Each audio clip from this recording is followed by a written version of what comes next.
The moon belongs to everyone. The best things in life are free. Who am I? I'm just a crazy guy who moved to this city because I had a dream to be in an environment where I was really close to similar people like me. They are always struggling to make art and able to support and to create together something away from all the negative side of the social and politics of the rest of the world. And I guess in that sense, being in a city like this makes an artist or a creative person kind of like being in a. It's not a comfort zone because like actually I guess we all run away from our comfort zones, but it's more like a comfort zone for our souls. It's where we can actually feel good being in a place that you know that you're not alone, even that we are. Um, that you can actually create without so much shit around. And believe me, we have shit around. My experience shooting all cats was one of the most crazy experiences I ever had because there was a moment that I was not aware if I was like shooting a real film or I mean it was like these crazy experiences that you don't know when you are actually rolling for real or not. So it was like was a really nice challenge, I guess, um, to be exposed to these kind of energies when you have like 3 cameras and a film set and you have the compromise of doing the sound and you don't know exactly like when a camera cuts and then you need to keep rolling because the other camera is still rolling. It's about the struggle and the beautifulness of the process. I guess that for me will be the long story short about what for me is the film. The dreams and the possibility to make them a fact, to make them, to bring all those dreams that are part of another dimension, to bring them to this dimension.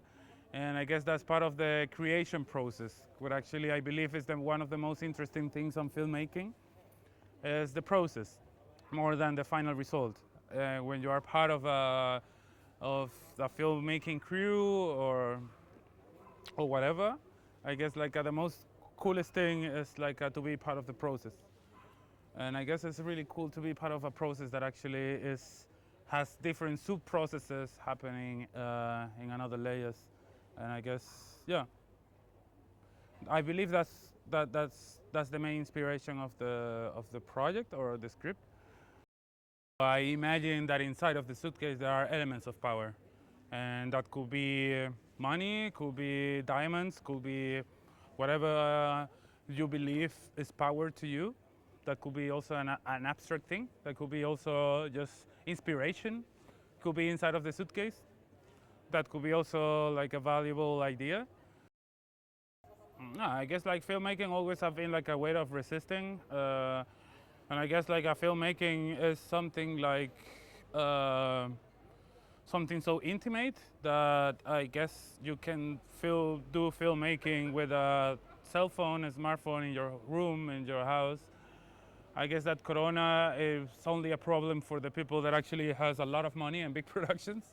But I guess for small productions and indie filmmaking, Corona is not such a big deal. At the end, I come from a school that is like guerrilla filmmaking. So when you do guerrilla filmmaking with no budget, no money, I guess you have no limitations or no limits. And you don't care actually to get in trouble meanwhile you're doing your thing. So I guess Corona, fuck Corona. The sound, yes. So yeah, basically with Chrono, what I do is give him wings, not wings, basically ears on the process of doing the film. So I basically support him doing the sound recording on the set. I also did a bit of executive production um, and also the sound design. I think there was actually not a concept from the beginning. I think it's something that was being developed every time. So there's actually not a concept. I guess like with the director, I was always like actually struggling a lot, fighting also, because there's always like something new to explore. I guess there's no concept. I guess the concept is being built, and the result is just the result of this natural process that is always happening, and there's not like an end. There's not a concept. There's just a feeling that needs to be expressed, and that feeling is also projected on the process. Using like this main idea of using reference from films to make the film of the film, to also use and quote in some kind of way like other sound designs from really classic or amazing films to actually kind of like put them into the screen and create different atmospheres, like thriller feelings, like absurd feelings, bad recording sound in the filmmaking, really well made sound. So I guess there's like, for me, that's was part of the challenge for the sound design. I guess like what is beautiful of it is not the original, it's just like what you do, what is there. It's already there. Huh? Yeah, the music actually that was constructed throughout all the process. There's a lot of like of jammings that actually come from reference of films, and there's a project that is called La Flor del Caos that actually was developed with Catherine, the director. We also use a lot of sound from other films, but processed and alterated, distorted to kind of appropriate that kind of atmospheres, but towards our own intention of the film to make it, I don't know, work, I guess. There's a lot of original music that comes from Música Culpable, which is a net label that I co-found with my best friends in Venezuela.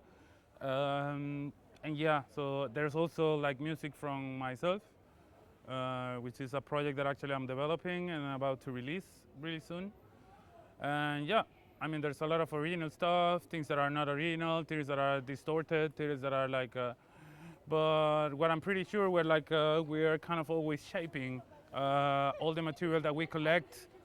Like as we collect things from the street and make art with it, I guess like also the sound process for this film was part of like also taking resources from everywhere, like the pure in the hard drive, and making like giving a shape, shaping all that material to make it work with the film.